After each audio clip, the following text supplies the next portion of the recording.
وَيَأْمُرُونَ بِالْمَعْرُوفِ وَيَنْهَوْنَ عَنِ الْمُنْكَرِ وَأُولَٰئِكَ هُمُ الْمُفْلِحُونَ وقال الله تبارك وتعالى هو الذي أرسل رسوله بالهدى ودين الحق ليظهره على الدين كله ولو كره المشركون صدق الله العظيم اللهم صل على محمد وعلى آل محمد وبارك وسلم رب اشرح لي صدري ويسر لي أمري واحلل عقدة من لساني يفقهوا قولي واجعل لي وزيرا من أهلي آمين يا رب العالمین۔ عزیز کرام السلام علیکم ورحمۃ اللہ وبرکاتہ۔ رب العالمین کی توفیق سے قرآن اکیڈمی کراچی کے زیر اہتمام الحمدللہ آن لائن کورسز کا سلسلہ ہم نے شروع کیا، اور اللہ رب العالمین کے فضل و کرم سے سلسلہ جاری و ساری ہے، اور ہر جمعے کو پاکستانی وقت کے مطابق رات 8 بجے ہمارا یہ ویکلی کورس اس کو آپ کہہ لیجئے، جس میں ہم دینی اور تحریکی لٹریچر کے عنوان کے تحت مختلف موضوعات پر کلام کر رہے ہیں۔ پچھلی مرتبہ ہم نے دین کے جامع تصور پر بات کی تھی، کمپریہنسو کانسیپٹ آف اسلام، دین اسلام کا جامع تصور، اس پر ہم نے کلام کیا۔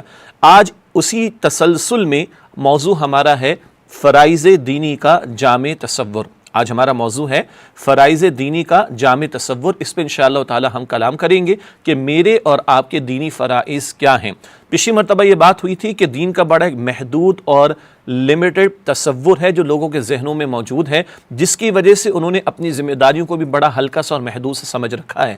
لیکن پچھلی مرتبہ جب تفصیلاً دین کے جامع تصور پر بات ہوئی، تو آج فرائض دینی کے جامع تصور پر بات ہوگی۔ میرے اور آپ کے دینی فرائض کیا ہیں، اس کو مختلف پیرایوں میں چند آیات قرآنی کی روشنی میں مختلف عنوانات اور سب ٹاپکس کے تحت انشاءاللہ ہم سمجھیں گے۔ آج کے ٹاپک میں کانٹینٹ تھوڑا سا زیادہ ہے، البتہ کوشش ہوگی ہمیشہ کی طرح کہ جو محدود وقت ہمارے پاس ہوتا ہے اسی میں اس کو مکمل کریں۔ بعد میں پریزنٹیشن بھی آپ کو اویلیبل ہوتی ہے، ریکارڈنگ بھی آپ کو اویلیبل ہوتی ہے۔ اور آج جو ہمارا موضوع ہے فرائض دینی کا جامع تصور، اس پر ایک بہت جامع کتابچہ ہے استاد محترم ڈاکٹر اسرار احمد صاحب رحمۃ اللہ علیہ کا، اسی عنوان سے فرائض دینی کا جامع تصور۔ وہ کتابچہ بھی ہماری ویب سائٹ قرآنacademy.com پر آپ کو دستیاب ہو سکتا ہے، اس کا مطالعہ بھی انشاءاللہ تعالی مفید رہے گا۔ ایک اور موضوع بعد میں ہم لے کر آئیں گے، وہ ہے مسلمان خواتین کے دینی فرائض۔ بہرحال مرد اور عورت میں اللہ تعالیٰ نے فرق تو رکھا، تو فرائض تو وہی ہیں عورتوں پر جو مردوں پر ہیں، مگر دائرہ کار کے اعتبار سے، اس کی شکل و صورت کے اعتبار سے، اس کی ادائیگی کی کیفیت کے اعتبار سے فرق ہوگا۔ یہ آئندہ کی نشستوں میں انشاءاللہ تعالی علیحدہ سے موضوع لائیں گے، اور اس موضوع پر بھی مسلمان خواتین کے دینی فرائض استاد محترم ڈاکٹر اسرار احمد صاحب رحمۃ اللہ علیہ کا ایک خطاب ہے جو کتابچے کی شکل میں ہے، وہ بھی ہماری ویب سائٹ پر قرآنacademy.com پر دستیاب ہے۔ اب آئیے آج کا موضوع باقاعدہ شروع کرتے ہیں۔ فرائض دینی پر آج ہم کلام کر رہے ہیں۔ میرے اور آپ کے دینی فرائض کیا ہیں، دینی ذمہ داریاں کیا ہیں؟ اصلاً 3 ذمہ داریوں کو ہم نے سمجھنا ہے، البتہ ان 3 ذمہ داریوں کو ہم 4 اور مزید 4 اصطلاحات کی صورت میں سمجھیں گے۔ ہر فرض کے تعلق سے قرآن حکیم کی 4 اصطلاحات اور انہی کے ذیل میں چند آیات کی روشنی میں ان فرائض کو سمجھیں گے۔ فرائض 3 ہیں، معاف کیجیے گا، فرائض ہمارے 3 ہیں جس کو ہم نے سمجھنا ہے انشاءاللہ تعالی۔ البتہ ہر فرض کے حوالے سے 4 قرآنی اصطلاحات کو ہم سمجھتے جائیں گے، تو گویا 4 جمع 4 جمع 4 یہ 3 کو اگر ان کو ملٹیپلائی کریں تو 12 اصطلاحات ہمارے سامنے آئیں گی، لیکن اصلا ہم نے 3 فرائض کو سمجھنا ہے۔ یہ جو تعداد میں نے آپ کے سامنے بیان کی، اس سے آپ پریشان نہ ہوئیے گا۔ مقصد یہ ہے کہ اس موضوع کو کتنے انداز سے، کتنے پیرایوں میں، کتنے اسالیب میں، کتنے حوالوں سے قرآن حکیم بیان کرتا ہے، یہ بتانا مقصود ہے، یہ بیان کرنا مقصود ہے۔ آئیے بات کو آگے بڑھائیں۔ فرائض دینی کے جامع تصور کے حوالے سے پہلے ہم 3 فرائض کو لسٹ ڈاؤن کر رہے ہیں۔ نمبر 1، پہلا فریضہ دین پر کاربند ہونا، دین پر عمل کرنا، اور اس سے مراد انفرادی زندگی ہے۔ دوسرا فریضہ دین کو دوسروں تک پہنچانا، جس کو ہم دعوت و تبلیغ کا کام بھی کہتے ہیں۔ اور نمبر 3، تیسرا فریضہ دین کو قائم کرنا، دین کو قائم کرنے کی سٹرگل کرنا، محنت کرنا، جد و جہد کرنا۔ یہ 3 فرائض ہیں، دین پر کاربند ہونا، مراد عمل کرنے کی کوشش، دین پر کاربند ہونا، دین کو دوسروں تک پہنچانا، اور نمبر 3 دین کو قائم کرنے کی جد و جہد کرنا۔ یہ 3 ہی باتیں ہیں جن کو آگے مزید تفصیل سے ہم انشاءاللہ تعالی سمجھیں گے۔ اب بات کو اور آگے بڑھاتے ہیں، اور ہر فرض پر 4 اصطلاحات میں نے عرض کی تھی کہ ہم سمجھیں گے، تو آئیے ان اصطلاحات کو بھی اسی اسکرین پر سمجھیں۔ پہلا فریضہ کیا ہے؟ دین پر کاربند ہونا۔ اس کے لیے قرآن کی ایک اصطلاح ہے اسلام پر عمل کرنا۔ دوسری اصطلاح ہے اطاعت، اوبیڈینس انگلش میں کہا جاتا ہے۔ تیسری اصطلاح ہے تقوی خوف خدا دل میں رکھنا، گناہوں سے اپنے آپ کو بچانا، اور چوتھی اصطلاح ہے عبادت کرنا۔ یہ مشہور ہے، اللہ نے اپنی عبادت کے لیے ہم سب کو پیدا کیا۔ یہ ہیں اصطلاحات چار، ٹرمینالوجیز ہیں چار، بات ایک ہے، وہ ہے دین پر عمل کرنا۔ تفصیل آگے آئے گی انشاءاللہ تعالی۔ اب ہمارا دوسرا فرض ہے دین کو دوسروں تک پہنچانا۔ اس پہنچانے کے لیے بھی چار اصطلاحات کو آئیے دیکھتے ہیں۔ نمبر 1 تبلیغ، ہم سب واقف ہیں، پہنچانا۔ نمبر 2 دعوت یعنی بلانا، انوائٹ کرنا۔ نمبر 3 امر بالمعروف و نہی عن المنکر، مشہور اصطلاح ہے، نیکی کا حکم دینا اور بدی سے روکنا۔ اور نمبر 4 شہادت علی الناس، لوگوں پر اللہ سبحانہ وتعالیٰ کی دین کی گواہی پیش کرنا۔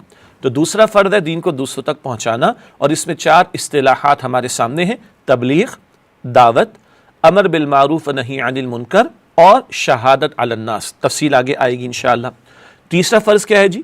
دین کو قائم کرنا۔ اس کے لیے بھی چار اصطلاحات۔ نمبر 1 تکبیر رب، رب کی بڑائی کا بول بالا کرنا۔ تکبیر رب کی بڑائی کا بول بالا کرنا، یہ پہلی اصطلاح ہو گئی۔ دوسری اصطلاح اقامت دین، دین کو قائم کرنا۔ اقامت صلاۃ، نماز کو قائم کرنا۔ اقامت دین، دین کو قائم کرنا۔ اور نمبر 3 ہے یکون الدین کلہ للہ، یہ قرآن کی آیت کا ایک حصہ ہے، آگے سمجھیں گے۔ یکون الدین کلہ للہ، دین۔ اچھا جی، یاد آیا پچھلے لیکچر میں دین کا جامع تصور پڑھا تھا، بدلہ، قانون، نظام، اطاعت، یاد آ گیا؟ اور چاروں آپس میں انٹر لنک تھے، تو نظام، سسٹم، وہی مفہوم یہاں پر ہے۔ یکون الدین کلہ للہ، دین پورے کا پورا، سسٹم پورے کا پورا کس کے لیے ہو جائے؟ اللہ کے لیے ہو جائے۔ یہ بھی ایک اور اصطلاح ہے دین کو قائم کرنے کے حوالے سے۔ اور چوتھی اصطلاح ہے اظہار دین، دین کا غلبہ۔ اظہار دین، غلبہ دین کو کہا جاتا ہے۔ یہ بھی ایک آیت کا حصہ ہے، اس پر آگے کلام ہوگا انشاءاللہ تعالی۔ تو یہ ہمارا اصل میں آج لیکچر ہے۔ ہمارے 3 دینی فرائض ہیں: دین پر کاربند ہونا، دین کو دوسروں تک پہنچانا اور دین کو قائم کرنا۔ ان 3 فرائض کے بیان کے لیے 4+4+4 اصطلاحات ہمارے سامنے آئیں گی۔ نمبر 1 اسلام، اطاعت، تقوی اور عبادت، دین پر کاربند رہنے کے لیے۔ نمبر 2 تبلیغ، دعوت، امر بالمعروف نہی عن المنکر اور شہادت علی الناس، دین کو دوسروں تک پہنچانے کے لیے۔ مزید اس کے آگے تکبیر رب، اقامت دین، یکون الدین کلہ للہ، دین پورے کا پورا اللہ کے لیے ہو جائے، اظہار دین، غلبہ دین، یہ 4 اصطلاحات تیسرے فرض کے لیے یعنی دین کو قائم کرنا۔ اس کو اپنے ذہن میں تھوڑا تھوڑا دہراتے رہیے، ہم بھی آگے اسکرین پر آپ کے سامنے اس کو دہرائیں گے، تاکہ یہ بنیادی جو اصل نقطہ آج کا یہ ہے جس کو ابھی ہم الیبوریٹ کریں گے اور واضح کریں گے انشاءاللہ تعالی آیات کی روشنی میں۔ اب آئیے ایک ایک فرض پر کلام کریں گے، ہر فرض کے تعلق سے 4 اصطلاحات ہمارے سامنے آئیں گی۔ ہمارا پہلا فرض کیا ہے؟ دین پر کاربند ہونا، دین پر عمل کرنا۔ اس کے لیے اسلام، اطاعت، تقوی اور عبادت، یہ 4 اصطلاحات ہم ایک ایک کر کے مختصراً سمجھیں گے۔ اسلام کا لفظ، اس کا لغوی مفہوم ہے گردن جھکا دینا، سر تسلیم خم کر دینا، to give up, resistance, to surrender. یہ تو ہم نے دین کے جامع تصور میں بھی سمجھا تھا، لغوی لغت سے ہے، لٹرل میننگ، ڈکشنری میننگ۔ تو اسلام کا مطلب ہے گردن جھکا دینا۔ اصطلاحی مفہوم کیا ہے؟ جو بھی حکم ملے اسے بلا چون و چراں قبول کرنا۔ ہاں اب یہ اردو ہمارے یہاں ذرا آسان ہوتی چلی جا رہی ہے، تو بلا چون و چراں کا مطلب کوئی اف اینڈ بٹ نہ ہو، کوئی اشکال نہ ہو، کوئی اعتراض نہ ہو، کوئی بحث نہ ہو، جو حکم آئے اپنے آپ کو اس کے سامنے جھکا دینا۔ اللہ کا جو حکم، اس کے پیارے رسول علیہ السلام کا جو حکم سامنے آ گیا، بس اب اپنے آپ کو جھکا دو۔ یہ اصطلاحی مفہوم ہے دین کا۔ قرآن کا تقاضا ہم سے ہے، سورۃ البقرہ آیت نمبر 208، یا ایھا الذین آمنوا ادخلوا فی السلم کافہ، اے ایمان والو اسلام میں پورے کے پورے داخل ہو جاؤ۔ یہ بات پچھلے لیکچر میں بھی تھی، اس لیے زیادہ تفصیل میں ہم نہیں جا رہے، پورے کے پورے اسلام میں داخلے کا مطالبہ ہے۔ اچھا، اگلی بات بھی ہم پچھلے لیکچر میں دیکھ چکے ہیں، اور وہ ہے وہ ایک آیت ابھی آگے چل کر آئے گی کہ کچھ ماننا کچھ نہ ماننا یہ اللہ کے ایکسیپٹیبل نہیں۔ وہ یہاں بھی آ سکتی تھی، مگر اس کو ہم عبادت والے ذیل میں بعد میں آپ کے سامنے رکھیں گے۔ تو پہلے فرض کے حوالے سے ہم نے یہ سمجھا کہ ایک اصطلاح ہے اسلام کی، اور اسلام کا لغوی مفہوم جھکا دینا اپنے آپ کو، اور اصطلاحی مفہوم حکم کو ہر اعتبار سے مان کر اس کے سامنے اپنے آپ کو جھکا دینا، اور پورے کے پورے اسلام پر عمل کا ہم سے مطالبہ ہے۔ اگلی اصطلاح ہے اطاعت کی۔ اطاعت کا لفظ سمجھتے ہیں، اس کا لغوی معنی ہے دلی آمادگی کے ساتھ فرما برداری کرنا، دل کی آمادگی کے ساتھ فرما برداری اختیار کرنا، یہ اطاعت کا لغوی مفہوم ہے۔ اصطلاحی مفہوم کیا ہے؟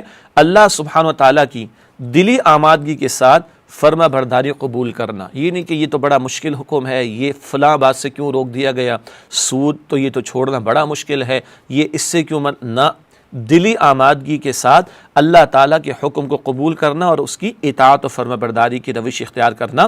تو فرما برداری اختیار کرنا دلی آمادگی کے ساتھ، یہ اطاعت کا مفہوم ہے. اچھا نوٹ کر لیں، یہاں ہر اصطلاح پر بہت تفصیل بیان کرنا مقصود نہیں، اصل نقطہ یہ ہے کہ جو دینی فرائض کو ہم سمجھ رہے ہیں ان کو کس قدر انداز میں، مختلف انداز میں اللہ سبحانہ و تعالیٰ نے ہمیں واضح کیا قرآن کریم میں. سورہ تغابن کی آیت نمبر 12 اللہ تعالیٰ نے ارشاد فرمایا وَأَطِيعُوا اللَّهَ وَأَطِيعُوا الرَّسُولَ، اور اطاعت کرو اللہ کی اور اطاعت کرو رسول صلی اللہ علیہ وآلہ وسلم کی. فَإِن تَوَلَّيْتُمْ، اور اگر تم نے روگردانی کی، مراد نافرمانی کی، فَإِنَّمَا عَلَىٰ رَسُولِنَا الْبَلَاغُ الْمُبِينُ، تو جان لو کہ ہمارے رسول پر سوائے واضح طور پر ہدایت پہنچانے کی اور کوئی ذمہ داری نہیں، پھر تم خود جواب دہ ہوگے. تو اطاعت کا حکم ہے اللہ کی اور اطاعت کا حکم ہے رسول اللہ صلی اللہ علیہ وسلم کی. یہ بھی عمل کرنا دین پر اسی تعلق سے اطاعت کی اصطلاح سے مفہوم ہمارے سامنے آ گیا. تیسری اصطلاح ہے تقویٰ کی. تقویٰ کا لغوی معنی ہے بچنا. تقویٰ کا مطلب کیا ہے؟ بچنا. اور اصطلاحی مفہوم کیا ہے؟ اللہ تعالیٰ کے احکامات توڑنے سے بچنا، اس کی نافرمانی سے احتراز کرنا. احتراز ٹو ایبسٹین، اجتناب کرنا، بچنا. اس کی ناراضگی کا خوف رکھنا، اس سے بچنے کی کوشش کرنا. اللہ کا عذاب، اس کا خوف رکھنا، اور اللہ کا عذاب اور اللہ کی پکڑ کس کے لیے؟ جو اللہ تعالیٰ کی نافرمانی کرے. تو تقویٰ کا مفہوم بچنا بھی ہے، تقویٰ کا مفہوم ڈرنا بھی ہے. ڈرنا اللہ کی ناراضگی اور عذاب سے، اور بچنا اللہ تعالیٰ نے باتوں سے روک دیا ان سے بچنا. یہ پوری زندگی اس میں آ جائے گی. یہی نقطہ ہم نے سمجھنا ہے کہ پوری زندگی میں دین پر عمل کا تقاضا ہم سے کیا جا رہا ہے. اس تعلق سے بہت سارے مقامات قرآن حکیم میں، یہ ایک ہی مقام سورہ آل عمران آیت نمبر 102 بہت جامع مقام ہے قرآن کا، پوری زندگی اس میں آ جاتی ہے. اور کئی خطبات میں اور نکاح کے خطبے میں بھی نبی کریم صلی اللہ علیہ وآلہ وسلم اس آیت کریمہ کی تلاوت فرماتے. تقویٰ کا ذکر آ رہا ہے بہت جامع انداز میں. ارشاد ہوا آل عمران آیت نمبر 102 میں یا ایھا الذین آمنوا اتقوا اللہ حق تقاتہ ولا تموتن الا وانتم مسلمون. اے ایمان والو، اللہ کا تقوی اختیار کرو جیسا کہ اس کا تقوی اختیار کرنے کا حق ہے، اور تم کو ہرگز موت نہ آئے مگر اس حال میں کہ تم مسلم ہو. مرتے دم تک مسلم رہنا، یہ تو پوری زندگی آ گئی. مرتے دم تک فرما بردار رہنا، مرتے دم تک گناہوں سے بچنا، مرتے دم تک دین پر کاربند رہنا، یہی نقطہ چل رہا ہے. تو دین پر کاربند ہونا، اس کے لیے تیسری اصطلاح کیا آئی؟ تقویٰ. پہلی کیا تھی؟ اسلام، دوسری اطاعت، تیسری تقویٰ. اب چوتھی اصطلاح ہے عبادت، اور اس کو تھوڑا سا ہم زیادہ وضاحت کے ساتھ سمجھنے کی کوشش کریں گے انشاءاللہ. تو پہلا فریضہ دین پر کاربند ہونا، اس کے تعلق سے اب چوتھی اصطلاح آ رہی ہے عبادت. عبادت کا لغوی معنی ہے بندگی، اور اس میں بریکٹ میں آپ دیکھیں لکھا ہوا اطاعت، اور ایک لفظ استعمال ہوتا ہے پرستش کرنا. کچھ لوگ ایک پوجا کا لفظ بھی استعمال کرتے ہیں، ایک پرستش کا لفظ بھی ہے جس کو ہم محبت کے لفظ سے ڈیفائن کر سکتے ہیں، واضح کر سکتے ہیں. تو بندگی جمع پرستش، یہ ہے لغوی مفہوم عبادت کا. جبکہ دینی اصطلاح کے طور پر معاف کیجیے گا، اصطلاحی طور پر جب یہ عبادت کی اصطلاح استعمال ہوتی ہے اور یہ لفظ استعمال ہوتا ہے تو اس کا مطلب کیا ہے؟ کسی کی محبت سے سرشار ہو کر ہمہ تن، ہمہ وجوہ اور ہمہ وقت سب کچھ لگا دینا، ہر وقت لگا دینا اور ہر کام میں لگا دینا. کیا؟ اس کی بندگی میں اپنے آپ کو دے دینا، یعنی ہر وقت ہر معاملے میں کسی کی کلی اطاعت کرنا. معاف کیجیے گا.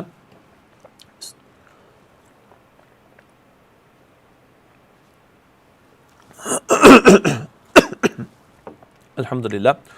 تو اصطلاحی طور پر عبادت کا مفہوم ہے کسی کی محبت سے سرشار ہو کر ہمہ تن، ہمہ وجوہ اور ہمہ وقت اس کی بندگی میں اپنے آپ کو دے دینا.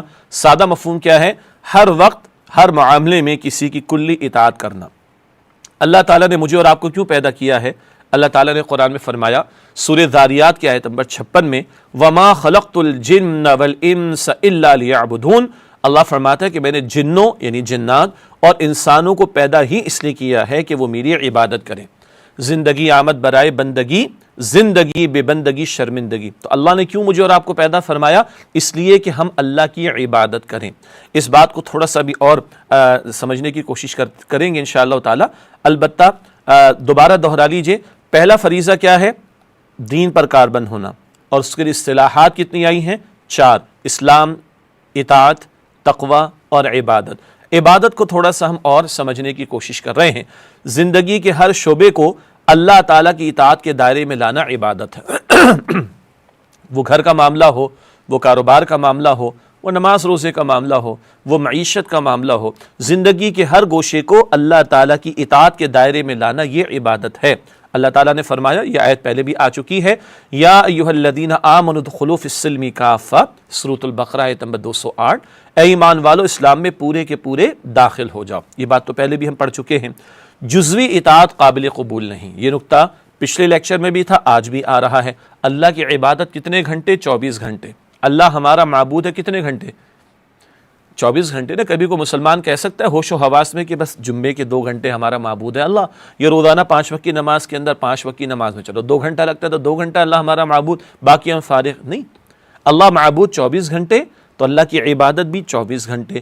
تو کچھ ماننا، کچھ نہ ماننا، کچھ پر عمل کرنا، کچھ پر عمل نہ کرنا، یہ پچھلی نشست میں بھی بات تھی، آج بھی آ رہی ہے۔ یہ جزوی اطاعت قبول نہیں، جزوی عبادت اللہ کے ہاں ایکسیپٹیبل نہیں ہے۔ چنانچہ قرآن کے بڑے سخت الفاظ ہیں، سورہ البقرہ کی آیت نمبر 85، پچھلی مرتبہ ہم نے پیش کیے تھے آپ کے سامنے الفاظ، افتؤمنون ببعض الکتاب وتکفرون ببعض فما جزاء من يفعل ذلك منكم الا خزي في الحياة الدنيا ويوم القيامة يردون الى اشد العذاب وما الله بغافل عما تعملون۔ سورہ البقرہ آیت نمبر 85 ہے، کیا تم کتاب الہی کے بعض احکام کو تو مانتے ہو اور بعض سے انکار کر دیتے ہو؟ کچھ پر عمل کیا، کچھ پر عمل نہیں کیا۔ نماز کے وقت تو اللہ کی بات مان لی، اور جب کاروبار کا موقع ہے تو اللہ کی نافرمانی کر ڈالی۔ رمضان میں تو اللہ کے لیے روزہ رکھا، لیکن مال کمانے گئے تو اس میں حرام کا عنصر بھی شامل ہو گیا۔ یہ کیا بات ہوئی؟ کچھ مانتے ہو کچھ نہیں مانتے۔ تو جو تم میں سے ایسی حرکت کریں ان کی سزا اس کے سوا اور کیا ہو سکتی ہے کہ دنیا کی زندگی میں ذلیل و رسوا کیا جائے اور قیامت کے دن شدید ترین عذاب میں جھونک دیا جائے، اور اللہ اس سے غافل نہیں جو کچھ کہ تم کرتے ہو۔ اللہ تعالی ہماری حفاظت فرمائے۔ تو یہ جزوی عبادت اللہ کو پسند نہیں۔ اللہ نے پیدا ہی کیا اپنی عبادت کے لیے، جیسے کہ پچھلی آیت کریمہ میں ذکر ہمارے سامنے آیا تھا۔ آگے لکھا ہے ہم نے، کچھ باتوں کو ماننا اور کچھ کو نہ ماننا دو رنگی ہے، اور جو کہ در حقیقت منافقت ہے، جبکہ اللہ کو یک رنگی درکار ہے۔ یہ رنگ کا لفظ بڑا پیارا ہے، نوٹ کیجئے گا۔ سورہ البقرہ کی آیت نمبر 138، پہلے پارے کے تقریباً آخر میں آیت ہے صبغۃ اللہ، ایمان والوں سے کہلوایا گیا ہم نے تو اللہ تعالیٰ کا رنگ اختیار کر لیا۔ ومن احسن من اللہ صبغہ، اور اللہ کے رنگ سے بہتر کس کا رنگ ہو سکتا ہے؟ یعنی اللہ کی اطاعت کا رنگ اختیار کر لو، یکسو ہو جاؤ، 24 گھنٹے اس کی بندگی کی کوشش کرو۔ اس کے برعکس منافقت سے تو منع کیا گیا۔ قرآن کہتا ہے ان المنافقین فی الدرک الاسفل من النار ولن تجد لهم نصیرا، یقیناً منافق جہنم کے سب سے نچلے گڑھے میں ہوں گے اور وہ اپنے لیے کوئی مددگار نہیں پائیں گے۔ اور یہ منافقین کا انجام ہے، اللہ ہم سب کی حفاظت فرمائے۔ اور یہ قول و فعل کا تضاد، اس پر بھی ایک آیت پڑھ کے اس پہلے فریضے پر بات مکمل ہوگی انشاءاللہ۔ یا ایھا الذین آمنوا لم تقولون ما لا تفعلون، اے ایمان والو کیوں وہ بات کہتے ہو جو کرتے نہیں؟ کبر مقتا عند اللہ ان تقولوا ما لا تفعلون، یہ بات اللہ کے نزدیک سخت بیزاری پیدا کرنے والی ہے کہ تم وہ کہو جو کرتے نہیں۔ اس سورہ صف کی آیت نمبر 2 اور 3 میں اللہ تعالیٰ نے تفصیل عطا فرمائی۔ یہاں تک پہنچ کر پہلا فریضہ وہ ہے دین پر کاربند رہنا، اور ہم اپنے انفرادی دائرے کار میں ہر موقع پر پورے دین پر عمل کریں۔ اسلام ہے اپنے آپ کو جھکا دینا، اطاعت دلی آمادگی سے حکم ماننا، تقوی ہے گناہ سے نافرمانی سے اپنے آپ کو بچانا، عبادت ہے انتہائی محبت کے جذبے کے ساتھ اللہ تعالیٰ کی مکمل اطاعت کرنا، 24 گھنٹے میں اللہ کی بندگی کرنا۔ ایک ہے نماز، زکوٰۃ، روزہ، حج، یہ بڑی بڑی عبادات خاص موقع پر ہے، اور کچھ عبادات تو خاص لوگوں کے لیے ہیں۔ کیا مطلب؟ نماز ہر ایک کے لیے، روزہ ہر ایک کے لیے ہے، مسلمان پر فرض ہے، لیکن زکوٰۃ صرف صاحب نصاب پر ہے، حج صاحب استطاعت پر، وہ بھی زندگی میں ایک مرتبہ، اس لیے میں نے کہا خاص لوگوں کے لیے۔ لیکن عبادت 24 گھنٹے ہے۔ اب میرے گھر میں خوشی کا موقع ہے تب بھی عبادت کرنی ہے، غمی کا موقع ہے تب بھی عبادت کرنی ہے، کاروبار کروں تب بھی عبادت کرنی ہے، نوکری کروں تب بھی عبادت کرنی ہے، جی، کیونکہ میں بندہ ہوں اور اللہ میرا معبود ہے اور وہ معبود ہے 24 گھنٹے، تو اس کی عبادت کرنی ہے 24 گھنٹے۔ ایک فارمولہ نوٹ کر لیں، نوٹس میں نہیں ہے۔ ہر معاملے میں دیکھیں کہ اللہ کا حکم اور اس کے پیارے رسول علیہ السلام کی تعلیم اور طریقہ کیا ہے، تو انشاءاللہ ہر عمل عبادت بن جائے گا۔ ہر معاملے میں اللہ کا حکم، یہ نوٹ کر لیں، ہر معاملے میں اللہ کا حکم اور اس کے رسول علیہ السلام کی تعلیم و طریقہ کیا ہے، اس پر عمل درآمد کی کوشش ہوگی تو ہر عمل عبادت بن جائے گا۔ جی، مثال کے طور پر کچھ تو اعمال ڈائریکٹلی عبادت ہے نا، نماز ہے، زکوٰۃ ہے، روزہ ہے، حج ہے، قربانی ہے، اعتکاف ہے، یہ ڈائریکٹلی اعمال عبادت ہیں۔ لیکن بہت سارے اعمال اللہ کے حکم اور نبی علیہ السلام کی تعلیم کی وجہ سے عبادت بنتے ہیں۔ بندہ ماں باپ کو دیکھے شفقت سے، تو قرآن کا حکم ہے نا، وَبِالْوَالِدَيْنِ إِحْسَانًا، ماں باپ کے ساتھ اس سے سلوک کرو۔ اور حضور فرماتے صلی اللہ علیہ وآلہ وسلم، ایک محبت کی اور شفقت کی نگاہ ماں یا باپ کی طرف ڈالو تو کیا ملتا ہے؟ حج کا ثواب۔ اب میں عمل تو کر رہا ہوں ایسا جو بندے سے متعلق ہے، مگر اللہ کا حکم اور حضور کی تعلیم و طریقے کو سامنے رکھوں گا تو یہ اعمال بھی عبادت بنتے چلے جائیں گے۔ اب خوشی غمی 24 گھنٹے میں یہ فارمولہ، اللہ کا حکم اور اس کے پیارے رسول علیہ السلام کی تعلیم یا طریقہ، اس کی فالوئنگ ہو جائے، اس کی پیروی ہو جائے تو 24 گھنٹے کو عبادت بنایا جا سکے گا۔ البتہ کچھ معاملات ہمارے اجتماعی معاملات زندگی سے متعلق ہیں، ان پر آگے ہم کلام کریں گے انشاءاللہ۔ یہ آج ہماری گفتگو کا 33% حصہ مکمل ہوا۔ فرائض ہمارے 3 ہیں: دین پر کاربند رہنا، دین کی دوسروں کو دعوت دینا، دین کو قائم کرنا۔ پہلا فرض دین پر کاربند رہنا، اس کے لیے ہم نے 4 اصطلاحات سے تفصیلات کو سمجھا: اسلام، اطاعت، تقوی اور عبادت۔ اب آئیے دوسرے فریضے کی طرف چلنے سے پہلے اس سمری کو تھوڑا سا دہرا لیں۔ ہمارے فرائض دینی کیا ہیں، اس پر آج ہم کلام کر رہے ہیں۔ پہلا فریضہ دین پر کاربند ہونا، اس پر کلام ہو چکا، اسلام، اطاعت، تقوی اور عبادت کا بیان آ گیا۔ اب ہے دوسرا فریضہ، اور دوسرا فریضہ ہے دین کی دوسروں کو دعوت دینا، اور اس تعلق سے بھی ہم 4 اصطلاحات سے اس بات کو اور کھولیں گے، اس مضمون کو اور کھولیں گے، اس تقاضے کو اور سمجھیں گے۔ تبلیغ ہے، دعوت ہے، امر بالمعروف و نہی عن المنکر ہے، اور شہادت علی الناس۔ یہ قرآنی اصطلاحات ہیں، تو آئیے قرآن کریم کی آیات کی روشنی میں ان کو ہم سمجھیں۔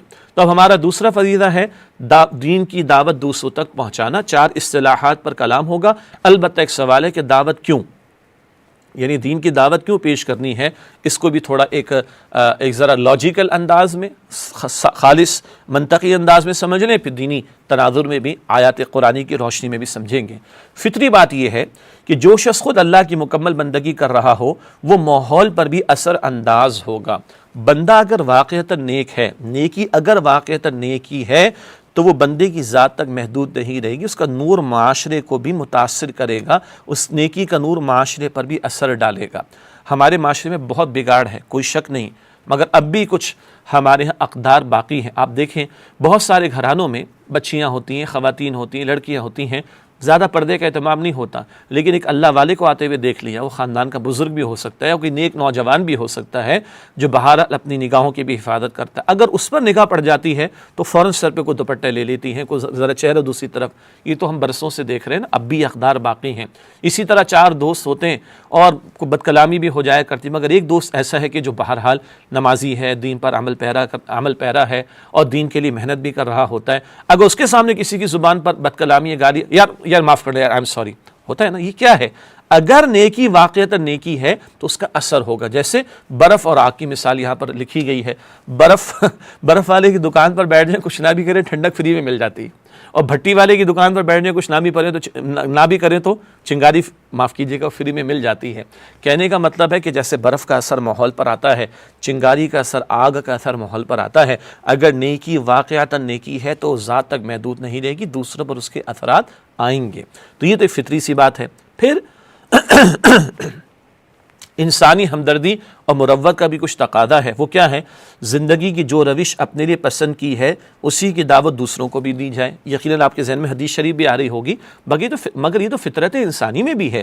ایک شریف آدمی، ایک سلیم الفطرت انسان جس بات کو اپنے لیے پسند کرتا ہے دوسروں کے لیے بھی پسند کرتا ہے۔ حدیث شریف تو ہم سب کو یاد ہے کہ تم مومن نہیں ہو سکتے جب تک کہ دوسرے کے لیے وہی بات پسند نہ کرو جو تم اپنے لیے پسند کرتے ہو۔ تو یہ ہماری فطرت کا، شرافت کا، ہمدردی کا، مروت کا بھی تقاضا ہے کہ جو خیر، جو اچھی بات ہم نے اپنے لیے پسند کی، ہم اسے دوسروں کے لیے بھی پسند کریں۔ اب ایک چھوٹی سی بات ہے، آپ کو پسند آیا، آپ کو فائدہ ہوا، یہ قرآن اکیڈمی کے کورسز سے دوسروں کو دعوت دیجیے۔ although کہ تھوڑا عرصہ گزر چکا ہے، لیکن بہرحال بہت سے لوگ اس وقت گھروں پر اویلیبل ہیں، لاکھوں نہیں، پاکستان میں کروڑوں اسٹوڈنٹس ہیں جو اسکول کالج جاتے ہیں بھی نہیں جا پا رہے، آپ ریفر کر دیجئے ان کو، اگر اپنے لیے پسند کیا دوسروں کے لیے بھی پسند کیجئے، فائدہ ہی ہوگا انشاءاللہ تعالی، فائدہ ہی فائدہ ہے۔ لیکن یہ ہماری شرافت کا، مروت کا، انسانی ہمدردی کا اور ایمان کا تقاضا بھی ہے کہ تم مومن نہیں ہو سکتے جب تک کہ اپنے بھائی کے لیے پسند نہ کرو جو بات اپنے لیے پسند کرتے ہو۔ پھر ایک اور انداز سے سوچئے، انسان کی غیرت اور حمیت کا تقاضا بھی ہے۔ ویسے تو آج ہمارے بڑی غیرت ہے لوگوں میں، کوئی ہمارے سیاستدان کے بارے میں کچھ کہہ دے تو ہماری غیرت جاگ، ہم سے مراد معاشرے کے لوگوں کی بات کر رہا ہوں، کوئی ہمارے لیڈر کے بارے میں کچھ کہہ دے، کیسی غیرت جاگتی ہے لوگوں کی، جاگتی ہے نا، تو غیرت ہوتی ہے انسان میں۔ اب آگے دیکھیے کیا لکھا ہے، جس بات کو حق سمجھتا ہو اس کو عام کرے، اور جس بات کو غلط سمجھتا ہو اس کا راستہ روکنے کی کوشش کرے۔ یہ انسان کی غیرت اور حمیت کا تقاضا ہے۔ تو جس بات کو صحیح سمجھے پرچار کرے، جس بات کو غلط سمجھے روکنے کی دوسروں کو اس سے کوشش کرے، یہ انسانی غیرت اور حمیت کا تقاضا بھی ہے۔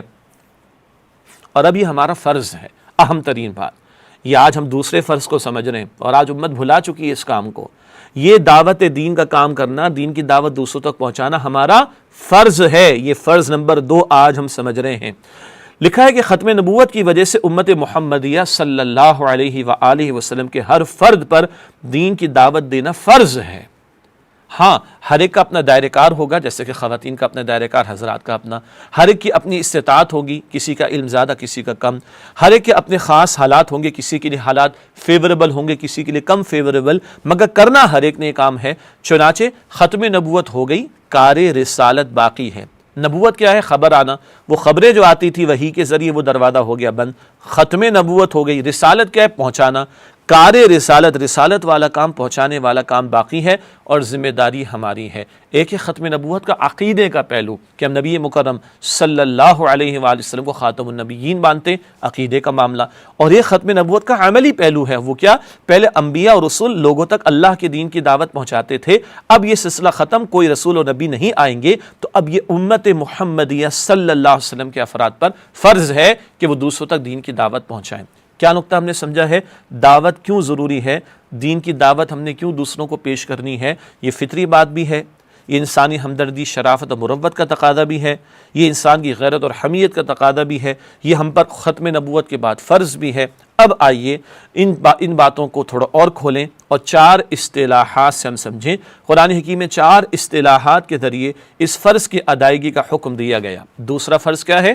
دین کی دعوت دوسروں تک پہنچانا، دین کو دوسروں تک پہنچانا، اور 4 اصطلاحات کیا ہیں؟ تبلیغ ہے، دعوت ہے، امر بالمعروف و نہی عن المنکر ہے، اور شہادت علی الناس ہے۔ اب آئیے ان اصطلاحات کو چند آیات کی روشنی میں سمجھتے ہیں۔ سب سے پہلے تبلیغ، لغوی معنی ہے پہنچانا، کنوے کرنا، پہنچانا، اور اصطلاحی معنی ہے، بلکہ اس لغوی معنی میں بھی قرآن کی ایک آیت دیکھ لیتے ہیں، سورۃ المائدہ کی آیت نمبر 67 ہے، 67 یا ایھا الرسول، اے رسول صلی اللہ علیہ وآلہ وسلم، بلغ ما انزل الیک من ربک، پہنچا دیجئے جو کچھ نازل ہوا ہے آپ پر آپ کے رب کی طرف سے۔ یہ سورۃ المائدہ کی آیت نمبر 67 ہے، 67 ہے۔ بلغ پہنچا دینے کے معنی میں، تبلیغ کا مفہوم لغوی اعتبار سے پہنچا دینا۔ اچھا، اسی طرح حضور نے ہمیں حکم دیا صلی اللہ علیہ وسلم، بخاری شریف کی حدیث ہے، بلغوا عنی ولو آیتن، پہنچاؤ میری جانب سے خواہ ایک ہی آیت ہو۔ سبحان اللہ، دیکھیے کسی نے دین کی تعلیم تدریس کا کام کرنا ہے تو اس کے لیے خاص کچھ علم حاصل کرنا پڑے گا، فتویٰ دینا ہے تو اس کے لیے بڑے پاپڑ بیلنے پڑیں گے، بڑا وقت لگانا پڑے گا، ایسے ہی ہے نا۔ خاص جو اسپیشلائزیشن والے کام میں فتویٰ دینا، تعلیم و تدریس، یہ تو خاص اسپیشلائزیشن والے کاموں کو کرنے کے لیے وہ نالج حاصل کرنا، وہ وقت لگانا ضروری ہے، لیکن دعوت کا کام تو ہر امتی نے کرنا ہے۔ ایک آیت بھی آتی ہے، کم از کم کوالیفیکیشن ہے، داعی بننا، دین کا داعی بننا، دعوت دینے والا بننا، اس کی پری ریکویزٹ کیا ہے، اس کی پری کوالیفیکیشن کیا ہے، کم از کم تقاضا کیا ہے۔ ایک آیت بھی آتی ہے تو پہنچا دو۔ ہر امتی کو پیارے رسول صلی اللہ علیہ وآلہ وسلم نے اس کام میں شامل فرما دیا، کوئی امتی نہ محروم رہے نہ اس کام کو چھوڑے، ہر ایک کو یہ فرض ادا کرنا ہے۔ حضور نے فرما دیا صلی اللہ علیہ وسلم بلغوا عنی ولو آیتن، پہنچاؤ میری جانب سے خواہ ایک ہی آیت ہو۔ یہ تو لغوی مفہوم کے حوالے سے کچھ بات آئی۔ ایک اور روایت ہے بخاری شریف میں، مسلم شریف میں، احادیث کی دیگر کتب میں، اور یہ حجۃ الوداع کے موقع پر آخر میں جو حضور نے خطبے میں جملے عطا فرمائے ان میں یہ بات بھی ہے فَلْيُبَلِّغِ الشَّاهِدُ الْغَائِبَ، پہنچائے وہ لوگ جو یہاں موجود ہیں ان تک جو یہاں موجود نہیں۔ 1.25 لاکھ صحابہ کرام کا مجمع، حضور نے فرمایا میں نے پہنچا دیا، اب تم موجود ہو، تم ان لوگوں تک پہنچا دو جو یہاں موجود نہیں۔ وہ حضور کے کاندھوں سے ذمہ داری 1.25 لاکھ صحابہ کرام پر، اور آج تقریباً 2 ارب مسلمانوں کے کاندھوں پر ہے کہ پہنچاؤ ان کو جن تک نہیں پہنچا۔ یہ ہے امتیوں کے کرنے کا کام۔ تو پہنچانے کے مفہوم کو سمجھ رہے تھے، ایک آیت بھی آ گئی، 2 احادیث بھی آ گئیں، یہ تبلیغ کے تعلق سے مفہوم ہمارے سامنے آیا۔ اب آئیے دوسری اصطلاح دعوت۔ دعوت کیا ہے جی؟ لغوی معنی بلانا، ویسے یہ کھانے کی دعوت کی بات نہیں ہو رہی، یہ دین کی دعوت کی بات ہو رہی ہے، اس کو ذہن میں یقیناً آپ نے رکھا ہوا ہوگا۔ جی، دعوت کے لیے بڑا پیارا لفظ قرآن میں آتا ہے، بلکہ بڑا پیارا بیان قرآن میں آتا ہے۔ نبی مکرم صلی اللہ علیہ وآلہ وسلم کی 23 برس کی سنت، بہت توجہ سے 23 برس کی سنت جس میں ایک دن کا فرق نہیں، اور ایسی سنت جس میں کسی کا اختلاف نہیں، ورنہ کچھ معاملات میں علمی اختلاف ہوتے ہیں نا، یہ افضل ہے، یہ وہ افضل ہے، نماز کا یہ انداز افضل ہے کہ وہ انداز افضل ہے، ان میں بحث نہیں کرتے، علمی بحث تو ہوتی ہے نا، مگر وہ سنت جو 23 برس کی سنت ہے جس میں کسی مکتب فکر کا، کسی اسکول آف تھاٹ کا کوئی اختلاف نہیں، وہ یہ ہے کیا؟ سورہ یوسف کی آیت نمبر 108، قل ہذہ سبیلی ادعو الی اللہ، اے نبی صلی اللہ علیہ وآلہ وسلم فرما دیجئے یہ میرا راستہ ہے کہ میں اللہ تعالیٰ کی طرف بلاتا ہوں، علی بصیرتن، پوری بصیرت کے ساتھ، کنوکشن اور یقین کے ساتھ، انا، میں بھی، ومن اتبعنی، اور وہ بھی جو میری پیروی کرتے ہیں، جو حضور کی اتباع کر رہے ہیں وہ بھی یہ کام کر رہے ہیں۔ ہاں، نبی کریم صلی اللہ علیہ وسلم سے تعلق کی بنیادیں ہم نے سمجھا تھا نا، اس میں بھی اس آیت کا مجھے یاد آ رہا ہے کہ حوالہ دیا گیا تھا۔ تو حضور کی اتباع کا بہت بڑا تقاضا کیا ہے؟ اللہ کی طرف دعوت دینے والا عمل جو پوری زندگی حضور علیہ السلام نے انجام دیا، حضور کی پیروی کرتے ہوئے اب دعوت دین کے کام کو ہم انجام دینے کی کوشش کریں۔ اللہ مجھے آپ کو ہم سب کو اس کی توفیق عطا فرمائے۔ تو یہ دعوت کا عمل 23 برس کی سنت ہے نبی مکرم صلی اللہ علیہ وآلہ وسلم کی۔ اسی طرح ایک اہم مقام، تھوڑا توجہ اور آپ کی درکار ہوگی، سورۃ النحل کی آیت نمبر 125 ہے۔ اللہ تعالیٰ نے دعوت کے حوالے سے کچھ لیولز کا، درجات کا یا کیٹیگریز کا بیان فرمایا ہے۔ ادعو الی سبیل ربک بالحکمہ، بلاؤ اپنے رب کے راستے کی طرف حکمت کے ساتھ، والموعظۃ الحسنۃ، اور اچھے وعظ کے ساتھ، وجادلہم باللتی ہی احسن، اور ان کج بحثوں سے، کج بحثی کرنے والے، فضول بحث کرنے والے، میں نہ مانوں کی رٹ لگانے والے، اور ان کج بحثوں سے مجادلہ کرو، مباحثہ کرو اس طور سے جو بہت اچھا ہو۔ اللہ تعالیٰ کی طرف بلانا اس کا حکم ہے۔ دیکھیے ادعو الی سبیل ربک، اپنے رب کے راستے کی طرف دعوت دو، اس کا حکم اللہ تعالیٰ نے ہمیں عطا فرمایا، البتہ فرمایا حکمت کے ساتھ، اچھے واعظ کے ساتھ، اور اس انداز سے جو بہت عمدہ ہو۔ اسی طرح قرآن بڑی پیاری بات بیان فرماتا ہے دعوت اللہ کے تعلق سے۔ سورہ حامی میں سجدہ کی آیت نمبر 33 میں ہے، وَمَنْ أَحْسَنُ قَوْلًا مِّمَّنْ دَعَا إِلَى اللَّهِ، اور اس شخص سے بہتر بات کس کی ہوگی جس نے بلایا اللہ کی طرف۔ سبحان اللہ، باتیں تو سبھی کر رہے ہیں، زبان تو سبھی لوگ استعمال کر رہے ہیں، اور آج زبان کے استعمال کے بہت سارے طریقے، یہ میڈیا پر اپلوڈ کر دیا جانا، یہ لائیو ٹیلی کاسٹ کا ہونا، یہ گیجٹس کو استعمال کرنا، یہ سب کچھ ہی زبان ہی تو ہے۔ اس سب کا بہترین استعمال اللہ کی نگاہوں میں کیا ہے؟ بہترین بات اس کی ہے، بہترین قول اس کا ہے جو لوگوں کو اللہ تعالیٰ کی طرف بلاتا ہو، اللہ سبحانہ وتعالیٰ کی طرف دعوت دیتا ہو۔ اللہ انہی لوگوں میں ہم سب کو شامل فرمائے۔ یہ دعوت کا بیان ہوا۔ دوسرا فریضہ، دوسروں کو دین کی دعوت دینا، دوسروں تک دین پہنچانا ہے، اور اس پر 2 اصطلاحات ہم نے سمجھی، تبلیغ اور دعوت۔ اب تیسری ہے جو ہم نے اسکول لائف میں، کالج لائف میں بھی پڑھی تھی، امر بالمعروف و نہی عن المنکر، نیکی کا حکم دینا اور بدی سے روکنا۔ امر بالمعروف، نیکی کا پرچار کرنا، نیکی کی تلقین کرنا، نیکی کا حکم دینا، یہ بہت اہم بات ہے۔ جہاں اختیار ہوتا ہے وہاں حکم چلتا ہے۔ میں اپنے بیٹے کو تو حکم دے سکتا ہوں، لیکن کیا میں محلے والوں کے بیٹوں کو حکم دے سکتا ہوں؟ ان کو میں تلقین کر سکتا ہوں، بیٹا نماز پڑھ لو، اپنے بیٹے پہ شاید سختی بھی کر لوں گا، کرنی بھی چاہیے جی، لیکن اس کی آخرت سنوارنے کے لیے، لیکن میں محلے والوں کے بیٹوں پہ سختی نہیں کر سکتا. تو اس کے لیے فقہا فرماتے ہیں قوت نافذہ ہونی چاہیے. تو امر بالمعروف ہوگا کب؟ جب حکم دینے کا اختیار ہوگا. اگر حکم کا دینے کا اختیار نہیں ہے، طاقت نہیں ہے، تو اس سے کم تو پھر وہ تلقین ہے، وہ وعظ ہے، وہ نصیحت ہے، وہ التجا ہے، وہ درخواست ہے، وہ ریکویسٹ ہے. حکم کے لیے تو اختیار ہونا شرط ہے. یہ نقطہ بہت اہم ہے. باقی تفصیل کا اس وقت موقع نہیں. آج لوگوں نے بڑا آسان سمجھ لیا. نہیں بھائی، حکم دینے کا اختیار بھی ہونا چاہیے، اس سطح تک نیکی کی بات کو لے کر جانا ہے. بہرحال تو امر بالمعروف ہے نیکی کا پرچار کرنا، نیکی کی تلقین کرنا، نیکی کا حکم دینا. نہی عن المنکر کیا ہے؟ بدی اور برائی سے لوگوں کو روکنا، بدی اور برائی کی اشاعت کے آڑے آنا، وہ پھیلنے نہ پائے اس میں رکاوٹ ڈالنا. جی، ایک ہے زبان سے کہنا بھائی نہ کرو، اور ایک ہے نہیں ہوگا یہ کام، نہیں کرنا یہ کام. یہ ہے حکم کا درجے کا معاملہ. بہرحال تو امر بالمعروف نیکی کی تلقین ہے، پرچار ہے اور حکم ہے، اور نہی عن المنکر بدی اور برائی سے لوگوں کو روکنا اور بدی اور برائی کی اشاعت، اس کے پھیلنے میں آڑے آنے کی، روک لگانے کی کوشش کرنا. قرآن ہمیں فرماتا ہے سورہ آل عمران کی آیت نمبر 104 میں وَلْتَكُمْ مِنْكُمْ أُمَّةٌ يَدْعُونَ إِلَى الْخَيْرِ وَيَأْمُرُونَ بِالْمَعْرُوفِ وَيَنْهَوْنَ عَنِ الْمُنْكَرِ وَأُولَئِكَ هُمُ الْمُفْلِحُونَ. سورہ آل عمران آیت نمبر 104. اور چاہیے کہ تم میں سے ایک جماعت ہو جو لوگوں کو خیر کی طرف دعوت دے اور نیکی کا حکم دے اور برائی سے روکے، اور یہی لوگ فلاح پانے والے ہیں. اللہ تعالی ہمیں ان میں شامل فرمائے. فلاح پانا چاہتے ہیں نا، یعنی کامیاب. بالکل روزانہ ہر نماز میں، ہر اقامت میں سنتے ہیں حی علی الفلاح، آؤ فلاح کی طرف، آؤ کامیابی کی طرف. ایسے ہی ہے نا جی. تو کامیاب کون ہوں گے؟ جو خیر کی طرف بلائیں. خیر سے مراد عام بھلائی بھی ہے، نیکی بھی ہے، اور خیر کا لفظ قرآن میں قرآن کریم کے لیے بھی آیا ہے سورہ نحل کی آیت نمبر 30 میں. تو خیر کی طرف بلانا، نیکی کی طرف بلانا، قرآن کی طرف بلانا، اور چاہیے کہ وہ نیکی کا حکم دے، بدی سے روکے. جو یہ کام کریں گے جماعتی سطح پر کرنا، اجتماعی سطح پر جو یہ کام کریں گے وہی ہیں جو فلاح پانے والے، کامیاب ہونے والے. اللہ تعالی ہمیں انہی میں شامل رکھے. اور یہ امت کیوں کھڑی کی گئی؟ وی آر ناٹ، ہم کو چھوٹے لوگ نہیں ہیں. We are the chosen people of lord today. اللہ اکبر.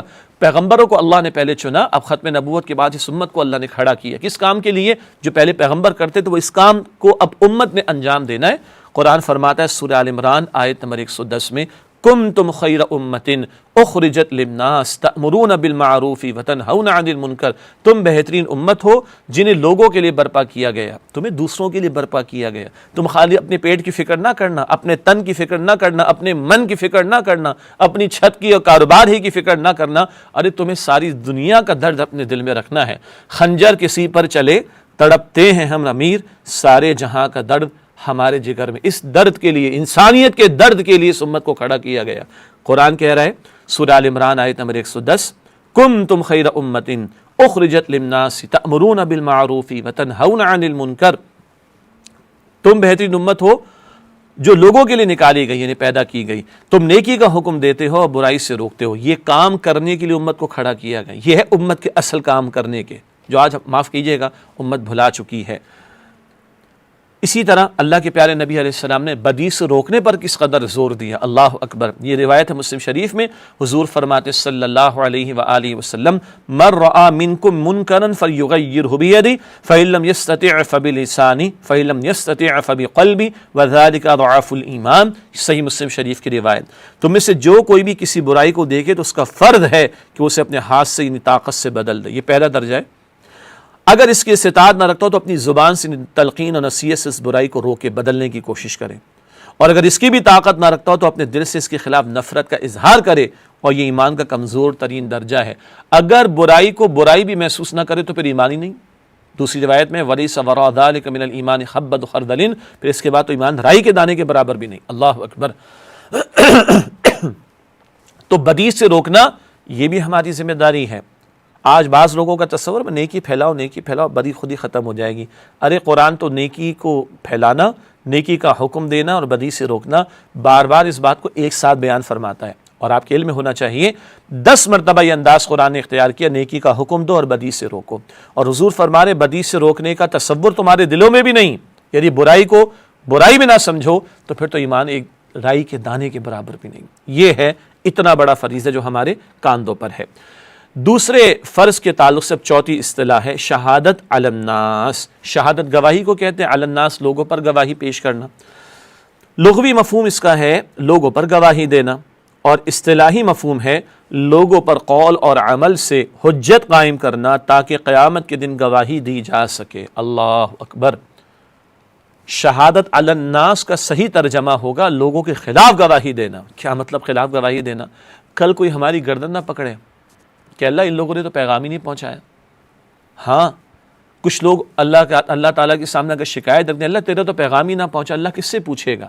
ماضی میں رسول آتے رہے، رسولوں سے بھی پوچھا جائے گا، بھی ذکر آ رہا ہے، اور اب ختم نبوت کے بعد ہم پر ذمہ داری ہے، ہم سے پوچھا جائے گا پہنچایا کہ نہیں پہنچایا۔ سنیے قرآن کی وہ آیت جس کو سن کر اللہ کے رسول روئے تھے۔ تفصیل واقعے میں نہیں جا رہا، سورہ نساء کی آیت نمبر 41 ہے۔ یہ آیت تلاوت کی عبداللہ بن مسعود نے رضی اللہ عنہ، وہ نگاہیں نیچے رکھ کر جھکا کر تلاوت کر رہے تھے، اور حضور علیہ السلام نے جب اس آیت کو سنا تو حضور زار و قطار روئے، اور آپ نے فرمایا حسبک عبداللہ، کافی ہے، بس رک جاؤ، اور حضور زار و قطار روئے تھے۔ کس بات پر؟ سنیے، فَكَيْفَ إِذَا جِئْنَا مِن كُلِّ أُمَّةٍ بِشَهِيدٍ وَجِئْنَا بِكَ عَلَىٰ هَٰؤُلَاءِ شَهِيدًا۔ پس اس دن کیا حال ہوگا جس دن ہم ہر امت میں سے اس پر ایک گواہ کھڑا کریں گے، اور اے نبی صلی اللہ علیہ وآلہ وسلم آپ کو گواہ بنا کر لائیں گے ان کے خلاف۔ اللہ اکبر۔ ہر امتی، ہر نبی اپنی امت کے خلاف گواہی دیں گے، اللہ میں نے پہنچا دیا تھا، اب ان سے پوچھ انہوں نے کیا کیا۔ اور رسول اللہ کیوں روئے ہیں کہ حضور اپنی امت کے خلاف اللہ کے سامنے گواہی دیں گے، اللہ میں نے پہنچا دیا، ان سے پوچھ۔ حضور کو تو رونا آیا، ہمیں رونا آتا ہے؟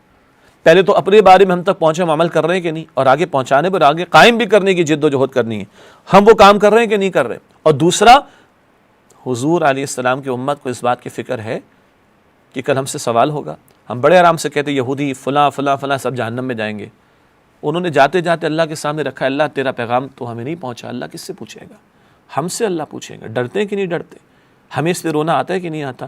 بہت بڑا سوالیہ نشان ہے جو ہمارے سامنے آ رہا ہے۔ اللہ تعالیٰ نے اسی نے ہمیں کھڑا کیا، پہلے حضور گواہی دے رہے تھے، اب ہم نے گواہی دینی ہے، حضور گواہی دے گا، اب ہم نے گواہی دینی ہے۔ وَكَذَلِكَ جَعَلْنَاكُمْ أُمَّةً وَسَطًا لِتَكُونُوا شُهَدَاءَ عَلَى النَّاسِ وَيَكُونَ الرَّسُولُ عَلَيْكُمْ شَهِيدًا۔ یہ سورۃ البقرہ کی آیت نمبر 143 143 ہے۔ معاف کیجیے گا۔ اور اسی طرح ہم نے تمہیں ایک درمیانی امت بنایا تاکہ تم گواہ ہو جاؤ پوری نوع انسانی پر، اور رسول صلی اللہ علیہ وآلہ وسلم گواہ ہو جائیں تم پر۔ حضور ہم پر گواہی دے گئے، حجۃ الوداع کے موقع میں گواہی لے بھی گئے۔ اب ہم پر ذمہ داری کی انسانیت کے سامنے اپنے قول سے، اپنے عمل سے اور اجتماعی نظام کو قائم کر کے گواہی پیش کریں، یہ اللہ کا دین ہے، اسے مانو، اس پر عمل کرو تو اس کی یہ برکات تمہیں ملیں گی۔ یہ ہے شہادت علی الناس کا فریضہ جس کی ذمہ داری ہمارے کاندھوں پر آتی ہے۔ یہ ہم نے دوسرے فریضے پر کلام کیا۔ مجھے اندازہ ہے کہ آج کانٹینٹ زیادہ ہے الحمدللہ، لیکن مقصد کیا ہے؟ ہم ہوا میں بات نہیں کر رہے، بیس لیس بات نہیں کر رہے، دلائل کے ساتھ بات کر رہے ہیں کہ یہ دین کی دعوت کا کام کرنا ہمارا فرض ہے۔ دیکھیں قرآن تبلیغ کے اصطلاح میں، دعوت کی اصطلاح میں، امر بالمعروف نہی عن المنکر کی اصطلاح میں، اور شہادت علی الناس کی اصطلاح میں کس طرح اس بات کو کھولتا ہے۔ یہ دو فرائض مکمل ہوئے جن کا بیان ہم نے کرنا تھا۔ پہلا فرض دین پر کاربند ہونا، 4 اصطلاحات آ گئیں۔ دوسرا فرض دین کو دوسروں تک پہنچانا، 4 اصطلاحات آ گئیں۔ اب تیسرا فرض ہے دین کو قائم کرنا۔ یہ تھوڑی سی بات پچھلی نشست میں بھی تھی، جب دین کے جامع تصور پر، دین تو غلبہ چاہتا ہے اپنا، پوری زندگی کے لیے رہنمائی دیتا ہے، تو چاہتا ہے کہ اس کو غالب کیا جائے۔ یہ آج ہمارا فرض ہے، یہ آج ہم سمجھ رہے ہیں، یہ اب ہمارا فرض ہے، یہ آج ہم سمجھ رہے ہیں۔ تو تیسرا فرض کیا ہے؟ دین کو قائم کرنا، اور اس پر بھی 4 اصطلاحات ہیں۔ تکبیر رب، اللہ کی بڑائی کا بول بالا کرنا، اقامت دین، دین کو قائم کرنا، یکون الدین کلہ للہ، دین نظام زندگی پورے کا پورا اللہ کے لیے ہو جائے، اظہار دین، غلبہ دین ہو جائے، دین نافذ ہو جائے۔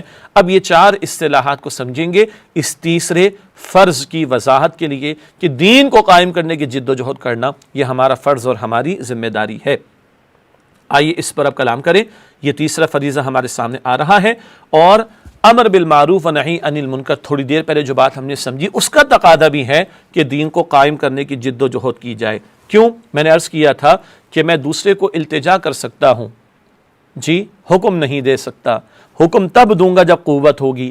تو اللہ کے وہ بہت سارے احکامات جو اجتماعی سطح سے متعلق ہیں، ان کی خالی التجا تھوڑی کرنی ہے کہ بھائی قائم کرو، ان کو نافذ کروانا ہے، اس کے لیے قوت نافذہ چاہیے۔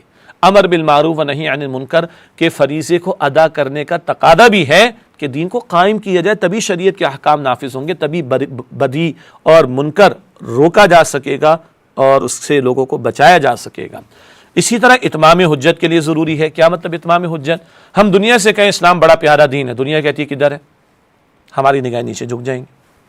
ہے کہیں اپنی آب و تاب کے ساتھ دین کہیں غالب ہے؟ نہیں ہے.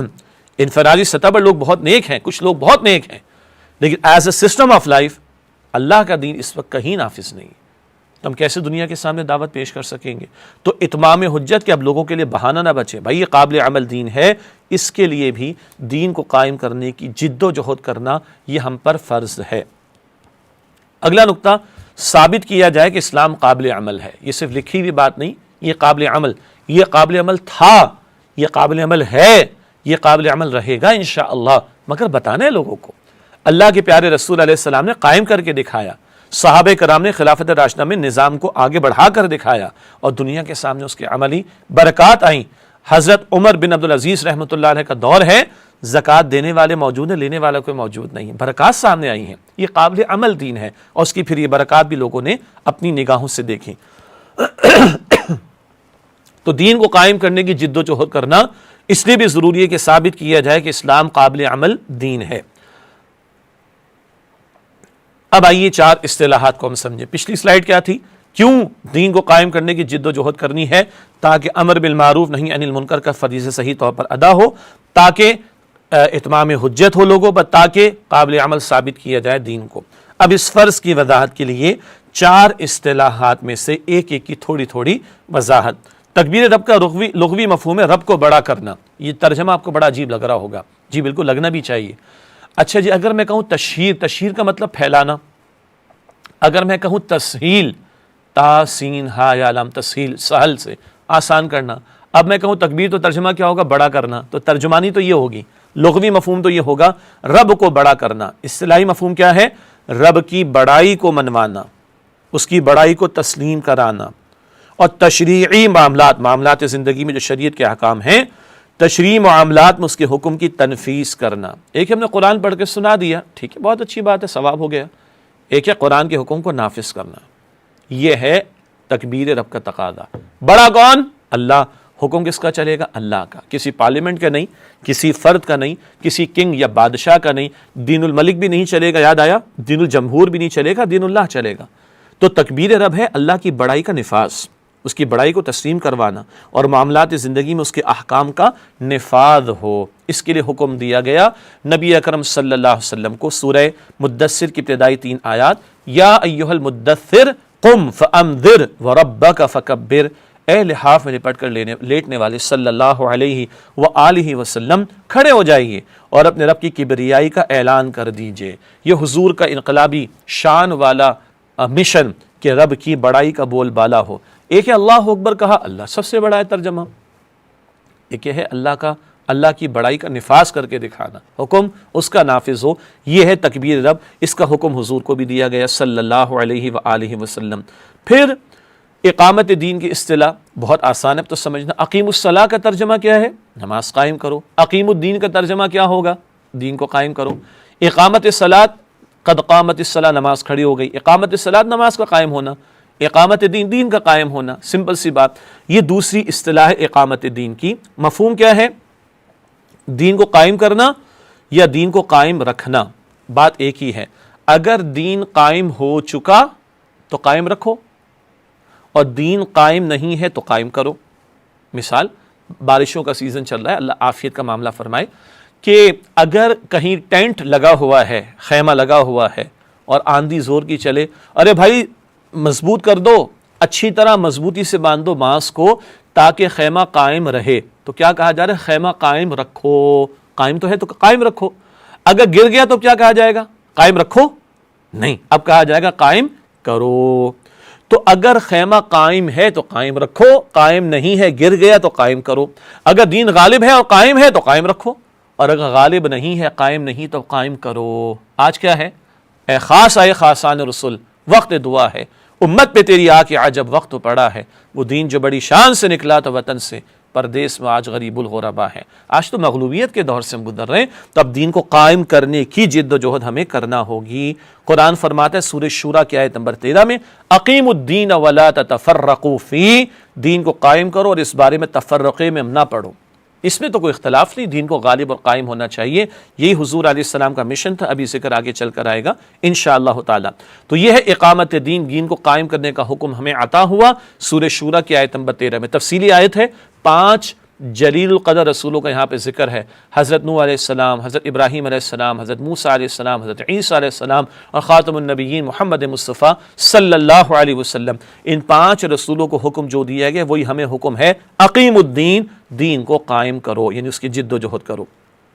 آگے چلتے ہیں، اگلی اصطلاح ہے یکون الدین کلہ للہ، یعنی دین پورے کا پورا اللہ سبحانہ و تعالیٰ کے لیے ہو جائے۔ اس کا مفہوم کیا ہے؟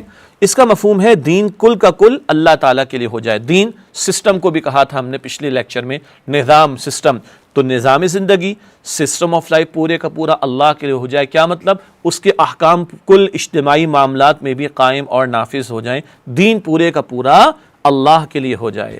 قتال کا ایک مقصد قرآن نے یہ بھی بیان فرمایا ہے، سورہ البقرہ کی آیت نمبر 193 ہے، وَقَاتِلْهُمْ حَتَّى لَا تَكُونَ فِتْنَةٌ وَيَكُونَ الدِّينُ لِلَّهِ، اور جنگ کرو مشرکین سے یہاں تک کہ فتنہ باقی نہ رہے اور دین اللہ ہی کے لیے ہو جائے۔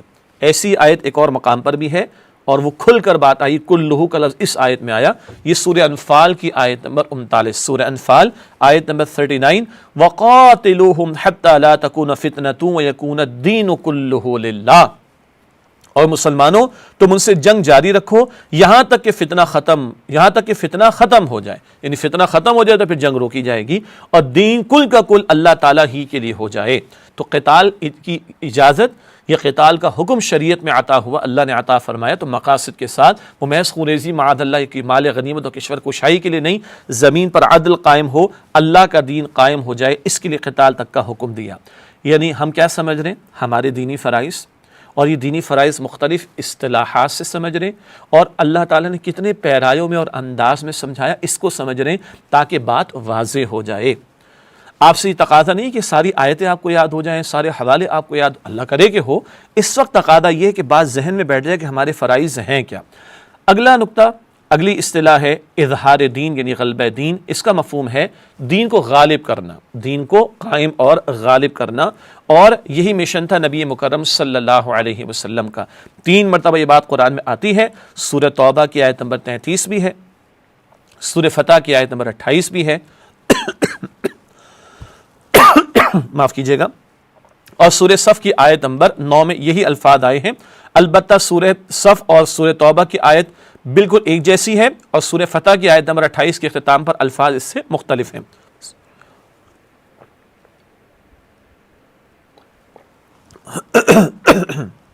الحمدللہ، سورہ صف کی آیت نمبر 9، سورہ توبہ کی آیت نمبر 33 میں فرمایا، هو الذی ارسل رسولہ بالہدی وَدِينِ الْحَقِّ لِيُظْهِرَهُ عَلَى الدِّينِ كُلِّهِ، وہی اللہ جس نے اپنے رسول صلی اللہ علیہ وسلم کو الہدا اور دین حق دے کر بھیجا تاکہ وہ غالب کر دیں اس کو تمام ادیان یا تمام نظام ہائے اطاعت، تمام سسٹم آف لائف پر، وَلَوْ كَرِهَ الْمُشْرِكُونَ، خواہ مشرکوں کو کتنا ہی ناگوار گزرے۔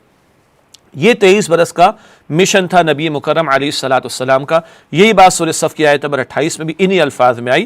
آخری الفاظ سورہ فتح کے مختلف ہیں، وَكَفَى بِاللَّهِ شَهِيدًا، اور اللہ تعالیٰ اس کام پر بطور گواہ کافی ہے۔ 23 برس کی جد و جہد حضور کی اسی کام کے لیے تھی۔ اللہ کے بندوں کی ایک جماعت حضور نے تیار کی، اور اس انقلابی جماعت کو تیار کر کے باطل کے مقابلے میں کھڑا کیا۔ طائف کی گلیوں کو یاد رکھیں، ہجرت کی راتوں کو، احد کے میدان کو یاد رکھیں، حضور کا خون اطہر طائف میں بہا، احد کے میدان میں بہا، 70 صحابہ کی لاشیں حضور نے احد کے میدان میں دیکھے، 269 صحابہ کی جانیں راہ خدا میں پیش کی، تب اللہ کا دین غالب ہوا۔ وَرَأَيْتَ النَّاسَ يَدْخُلُونَ فِي دِينِ اللَّهِ أَفْوَاجًا، یہ ہے اظہار دین جس کو ہم نے سمجھا، اور اس تعلق سے یہ 4 اصطلاحات ہمارے سامنے آ گئیں دین کو غالب کرنے کے تعلق سے: تکبیر رب، اقامت دین، یکون الدین کلہ للہ، اور اظہار دین۔ اس کے بعد کچھ پوائنٹس اور ہیں، میں اس کو نہیں تفصیل میں جا رہا، اس کو آج ہم سم اپ کرنے کی کوشش کرتے ہیں، اور اس سم اپ کے نتیجے میں ہمارے سامنے یہ ایک کتابچے میں آپ کو ہمارے ہاں معاف کیجیے گا، یہ ایک استاد محترم ڈاکٹر اسرار احمد صاحب رحمۃ اللہ علیہ اس سہ منزلہ عمارت سے ان باتوں کو ہمیں سمجھاتے تھے، پریزنٹیشن میں آپ کو یہ اویلیبل بھی ہوگی۔ آج ہم نے سمجھا ہے کہ ہمارا پہلا فریضہ ہے اللہ کی بندگی کرنا، بندگی رب اس کو کہیں، دین پر کاربند رہنا۔ دوسرا فریضہ ہے دوسروں کو دین کی دعوت دینا، دعوت بندگی۔ اور تیسرا فریضہ ہے دین کو قائم کرنا، اس کو ہم نظام بندگی کہہ سکتے ہیں، اور ہم نے ہر فرض کو چار اصطلاحات کی روشنی میں سمجھنے کی کوشش کی ہے۔ خود اللہ کا بندہ بننا، دوسروں کو بندگی کی دعوت دینا، اور بندگی کے نظام کو قائم کرنے کی جد و جہد کرنا۔ اب بٹ نیچرل سوال آئے گا یہ کام کیسے کرنا ہے، تو اس کے لیے آئندہ کی نشستوں میں جہاد فی سبیل اللہ کا ٹاپک بھی آئے گا اور اجتماعیت کا ٹاپک بھی آئے گا، اس کے لیے مستقل جد و جہد کرنی ہے۔ تو ایک ٹاپک جہاد فی سبیل اللہ کا ہمارا علیحدہ ہوگا، گھنٹے بھر کا ٹاپک، ایک اجتماعیت اور بیعت کا کانسیپٹ، اجتماعیت کے بغیر یہ کام نہیں ہو سکتا، کیسے کرے کا جواب آئندہ کی 2 نشستوں میں آئے گا۔ اور ایک ٹاپک ہمارا ہوگا مسلمان خواتین کے دینی فرائض، ہر مسلمان مرد نے بھی یہ کام کرنے، عورت نے بھی کام کرنے، لیکن عورت کا کام اس کے دائرے کا، اس عورتوں کی ذمہ داری ان کے اپنے دائرے کار کے اعتبار سے، یہ آئندہ کے ہمارے ٹاپکس رہیں گے۔ آج کی گفتگو کو میں یہیں پر روکتا ہوں، اس دعا کے ساتھ کہ اللہ سبحانہ وتعالی مجھے اور آپ کو پورے کے پورے دین پر عمل کی توفیق دے، دین کو دوسروں تک پہنچانے کی توفیق دے، اور دین کے نظام کو قائم کرنے کی جد و جہد کی توفیق عطا فرمائے۔ اسی پہ اکتفا کرتے ہیں۔ اب انشاءاللہ آپ کے کچھ سوالات ہیں جو ہم تک پہنچ رہے ہیں، ان سوالات کے جوابات دینے کی انشاءاللہ تعالی ہم کوشش کریں گے۔ اللہ تعالیٰ مجھے اور آپ کو پورے کے پورے دین پر عمل کرنے کی توفیق عطا فرمائے۔ تو سوالات کا سلسلہ شروع کرتے ہیں اللہ سبحانہ و تعالیٰ کا نام لے کر۔ اچھا جی، suggestion if not minded، انشاءاللہ ہم بالکل مائنڈ نہیں کریں گے۔ letters being small slides are not readable، بتایا گیا جی سلائڈس ریڈیبل نہیں، اس کی 2 امکانات ہو سکتے ہیں۔ میرے سامنے لیپ ٹاپ ہے تو تقریباً کافی مناسب ہے، ہو سکتا ہے کہ آپ کے پاس اسمارٹ فون وغیرہ ہوں یا کچھ اور گیجٹس ہوں، پھر بھی ہم کوشش کرتے ہیں، جو بعض اوقات ذرا کانٹینٹ زیادہ ہوتا ہے اور ایک سلائڈ پہ دکھانا ہی فائدہ مند ہوتا ہے، لیکن کوشش کرتے ہیں کہ جتنا اس میں بہتری ہو سکے۔ باقی آپ کے تمام مشوروں کو ہم کبھی بھی مائنڈ انشاءاللہ نہیں کریں گے، بلکہ اس کو خوش اسلوبی سے قبول کریں گے انشاءاللہ۔ سوال ہے کہ ناظرہ قرآن مجید پڑھانا بھی تبلیغ میں شامل ہوگا؟ یہ قرآن کی تبلیغ میں شامل ہوگا، قرآن کے پڑھنے پڑھانے کو بھی نبی مکرم علیہ الصلوۃ والسلام کے فرائض میں شامل کیا اللہ تعالیٰ نے۔ یتلو علیہم آیاتی، حضور قرآن کی آیات کی تلاوت فرماتے ہیں، یہ بھی اس میں شامل ہوگا۔ البتہ یاد رہے، ایک صرف قرآن کے الفاظ کا پڑھا دینا ثواب ملتا ہے، ایک قرآن کے الفاظ کے مفاہیم کو پڑھانا، وہ ہمیں اس کی بھی ضرورت ہے تاکہ پتہ تو چلے اللہ تعالیٰ ہم سے کیا چاہتا ہے۔ سوال ہے، اگر کوئی اپنا پہلا فریضہ دین اسلام کا کاربند ہونا ہی صحیح سے انجام نہ دے پا رہا ہو تو اس کا باقی اگلے لیول کے فرائض سر انجام دینا کیسے ممکن ہے، یا وہ پھر کیا کرے، یا پھر یہ سب فرائض پر عمل کی کوشش ساتھ ساتھ ہی چلے گی؟ آپ نے لکھا ہے کہ میں نے ڈاکٹر اسرار احمد صاحب رحمۃ اللہ علیہ سے سنا تھا ایک لیکچر میں، اگر آپ اپنی ذات پر اسلام نافذ نہیں کر سکتے تو اپنے ملک میں کیسے کریں گے، کیونکہ اپنی ذات اور اپنے گھر پر تو ہمارا کنٹرول ہے۔ ماشاءاللہ آپ کے سوال میں آپ کا جواب بھی ہے، اور سوال کا ایک دوسرا پہلو بھی آپ نے یہاں پر نقل کیا۔ پہلی بات ہے کہ میں اپنی ذات میں تو کر نہیں پا رہا تو میں آگے بڑھوں کہ نہ بڑھوں، نہیں، ہمیں آگے بڑھنا چاہیے، اور آئندہ کی نشستوں میں جہاد کا بھی ٹاپک آئے گا اور اجتماعیت کا ٹاپک بھی آئے گا، اس پر بھی اس میں بھی انشاءاللہ ہم کلام کریں گے۔ دیکھیے یہ کام سائیڈ بائی سائیڈ چلیں گے۔ کوئی کہہ سکتا ہے کہ میں 100% صحیح ہو گیا ہوں، اب میں دعوت کا کام شروع کروں؟ کین اینی باڈی سے دس؟ پیغمبر معصوم ہوتے تھے، اب کوئی معصوم نہیں، تو 100% تو کوئی پرفیکٹ ہو ہی نہیں سکتا ہم میں سے۔ تو دعوت کا عمل بھی کرنا ہے، دعوت کا کام بھی کریں گے، اور سچی بات بتاؤں، جب ہم دعوت کا کام کریں گے نا تو انشاءاللہ لوگ ہمیں اچھا کریں گے، لوگ ہمیں توجہ دلائیں گے، تو ہمارا انفرادی سطح پر بھی عمل کرنے کا معاملہ بہتر ہوتا چلا جائے گا۔ اچھا، اگلی بات یہ ہے کہ جو آپ نے فرمایا کہ ڈاکٹر اسرار صاحب فرمایا اگر اپنی ذات میں نافذ نہیں کرے دین ملک میں کیسے کریں گے، یہ ایک اور انداز سے موٹیویشن کی بات ہے کہ بھائی آغاز تو ذات سے کرو، آگے بڑھو، آغاز ذات سے کرو۔ منع اس بات سے کیا کہ پوری دنیا کو نصیحت ہو رہی، خود عمل نہیں کر رہے، تو عمل بھی کرنا، دعوت بھی دینا، قائم کرنے کی جد و جہد بھی کرنا، یہ ہے جو ڈاکٹر اسرار صاحب نے ایمفیسائز کیا ہے، ترتیب بتائی ہے۔ قرآن کہتا ہے نا سورہ تحریم کی آیت نمبر 6 میں، قو انفسکم واہلیکم نارا، اپنے آپ کو اور اپنے گھر والوں کو جہنم کی آگ سے بچاؤ، تو یہاں سے شروع کرنا ہے۔ تو یہ باتیں آپس میں کانٹرڈکٹری نہیں ہیں، ان میں تضاد نہیں، بلکہ ایک ترتیب اس میں بیان کی گئی ہے۔ سوال ہے کہ sir one of the major obligation for the comprehensive implementation of deen is having the biggest hindrance from the mainstream scholars وغیرہ as they are not vocal in explaining the importance of this obligation to mass public nor they support those Jamaat and Tanzeem who are working for this cause. How to deal with them and their supporters? Shouldn't they must be exposed and called as ulama su?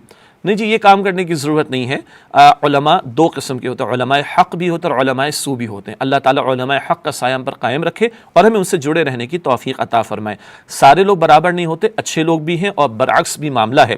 وہ بھی علماء کرام ہیں جو مختلف پیرایوں میں مختلف گوشوں میں دین کی خدمت کر رہے ہیں, اور جو اور لوگ دین کی مختلف گوشوں میں خدمت کر رہے ہیں ان سے وہ اچھا تعلق بھی رکھتے ہیں, ان کو دعا بھی دیتے ہیں اور کہیں کہیں ان کی سپورٹ بھی کرتے ہیں. ایسے علماء کو ہائی لائٹ کریں, وہ نہیں کہ جو ہنڈرنس بن رہے ان کو ہائی لائٹ کرنے تو نیگیٹیوٹی والی بات ہوگی. تو کم سے کم خاموشی اختیار کریں اور اپنے کام کو جاری رکھیں. ہمارے کام میں اخلاص ہوگا تو اللہ تعالیٰ کی نصرت بھی شامل ہوگی اور مخلص لوگ بھی انشاءاللہ تعالیٰ ہم سے جڑتے چلے جائیں گے. کام کی فکر کریں, کام میں رکاوٹ ڈالنے والوں کے بارے میں زیادہ پریشان نہ ہو. سچی بات دل سے عرض کروں, ایک بزرگ عالم دین ہے مولانا زاہد الراشدی صاحب گجرانوالہ سے تعلق, بہت بڑی بزرگ ہستی کے صاحبزادے اور بہت بزرگ آدمی ہیں. کچھ میڈیا کے پروگرامز میں ہمارے ساتھ ہوتے ہیں, ہمارے تنظیم اسلامی کے پروگرامز میں بھی کبھی کبھی تشریف لاتے ہیں.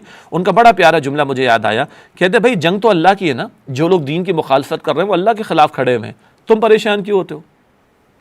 جنگ تو اللہ کی ہے نا بھائی, تم پریشان کیوں ہوتے ہو؟ تم اس کے سپاہی بنو, بس وہ تمہاری مدد فرمائے گا. تو پازیٹیو انداز سے کام کریں اور ہنڈرنس کی پریشانی اور فکر نہ کریں. ہنڈرنس تو آئیں گی, شیطان تو لگا ہوا ہے نا. تو بہرحال پازیٹیو انداز میں کام کو آگے بڑھائیں, اللہ ہمیں توفیق عطا فرمائے. Sir, how can this process of Iqamat ad-Din take place on a collective level until and unless it is being done through political movement with the establishment of a political party with people having small ideology of establishing Khilafat like Hizb ut-Tahrir, if I am not wrong? Please clarify. Jazakallah khair.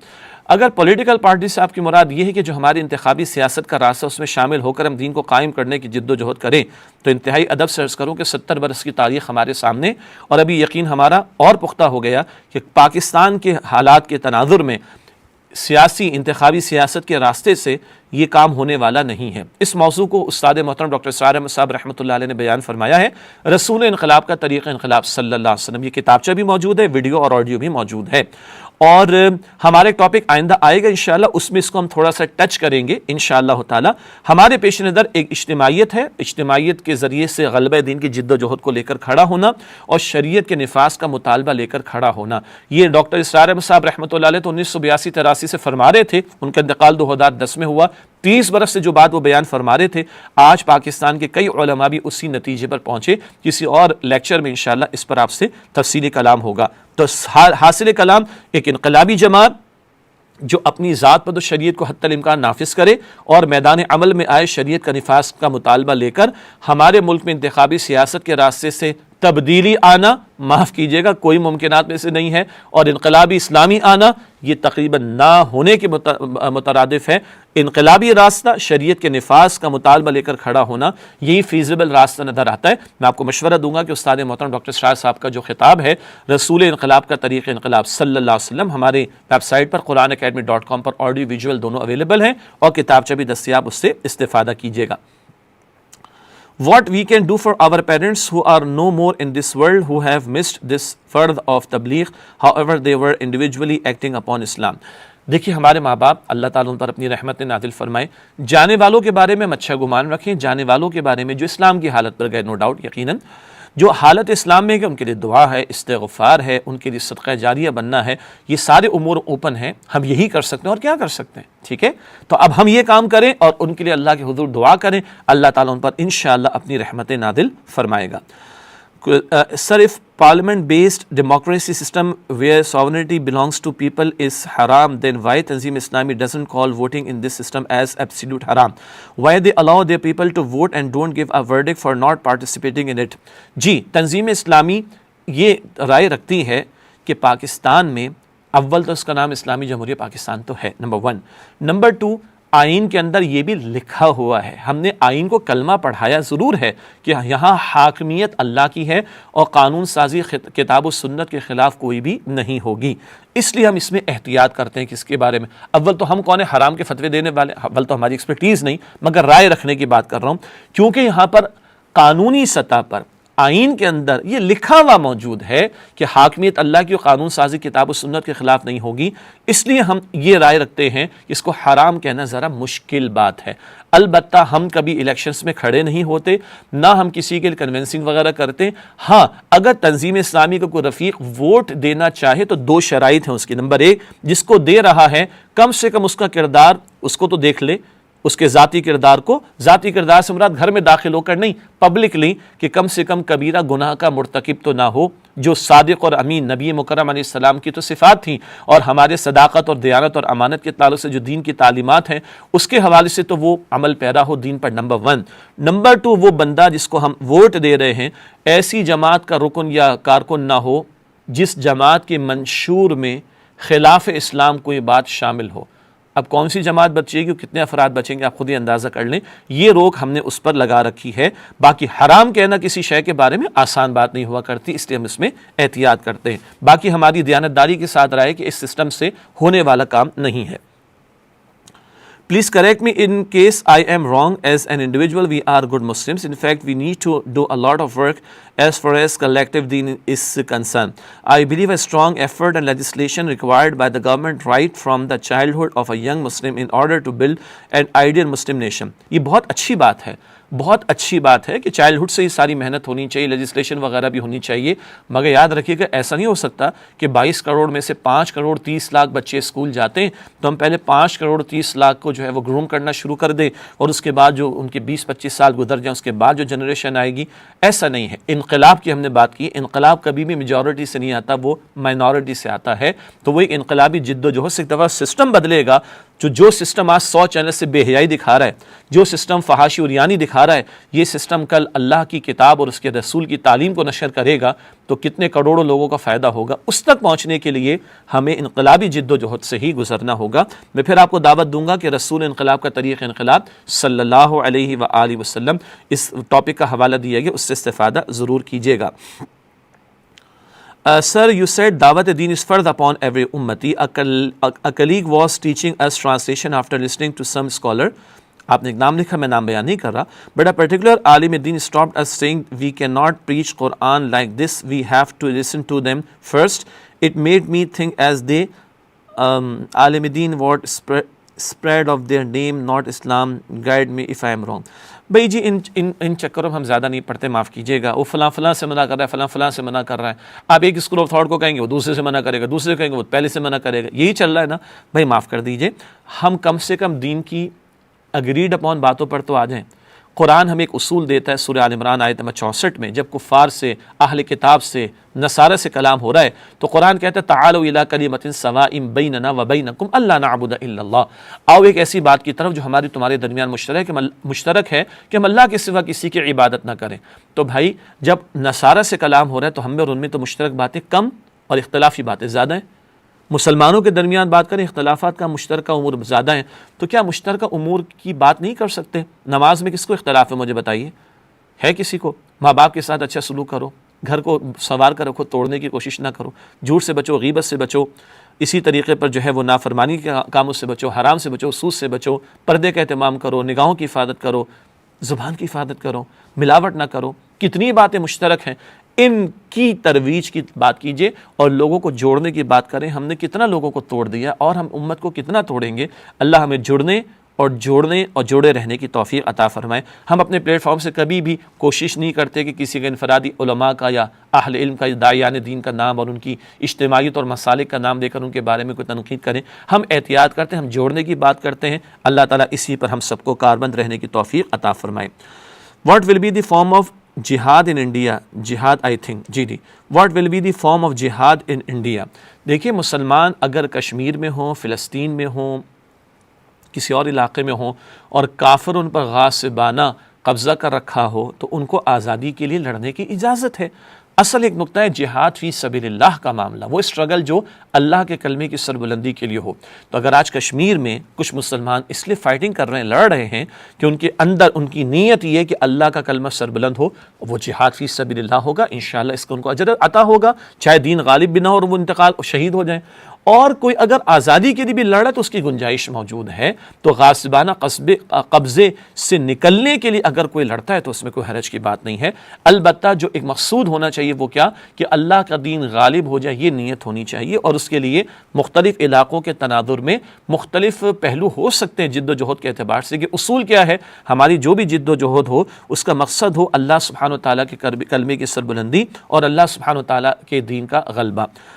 الحمدللہ جی اتنے سوالات ہمارے ساتھیوں نے share کیے اور اللہ کے فضل و کرم سے میں نے تمام سوالات کے جوابات آپ کے سامنے رکھ دیے. اب ہمارے یہاں پہ عشاء کی نماز اس کی جماعت کی بھی تیاری ہے، تو انشاءاللہ نماز عشاء کے لیے ہم روانہ ہوں گے. اور ایک اعلان کوئز کے حوالے سے ہے کہ آج کے ٹاپک کا کوئز انشاءاللہ آج رات پاکستانی وقت کے مطابق انشاءاللہ کم و بیش 11 بجے، آج رات پاکستانی وقت کے مطابق 11 بجے تک انشاءاللہ کوئز اپلوڈ ہو جائے گا، اور امید ہے آپ اس کو انشاءاللہ ایٹ یور ارلیسٹ سبمٹ کریں گے. اللہ تعالیٰ سے دعا ہے اللہ تعالیٰ مجھے اور آپ کو ہم سب کو اخلاص عطا فرمائے، ہمیں دین کی سمجھ عطا فرمائے، ہمیں علم نافع عطا فرمائے، ہمیں پورے کے پورے دین پر عمل کی توفیق دے، دین کی دعوت کے کام میں شریک ہونے کی توفیق دے، اور اللہ ہمیں دین کے غلبے کی جد و جہد کے لیے قبول فرمائے. آمین یا رب العالمین. وآخر دعوانا الحمد للہ رب العالمین. والسلام علیکم ورحمۃ اللہ وبرکاتہ.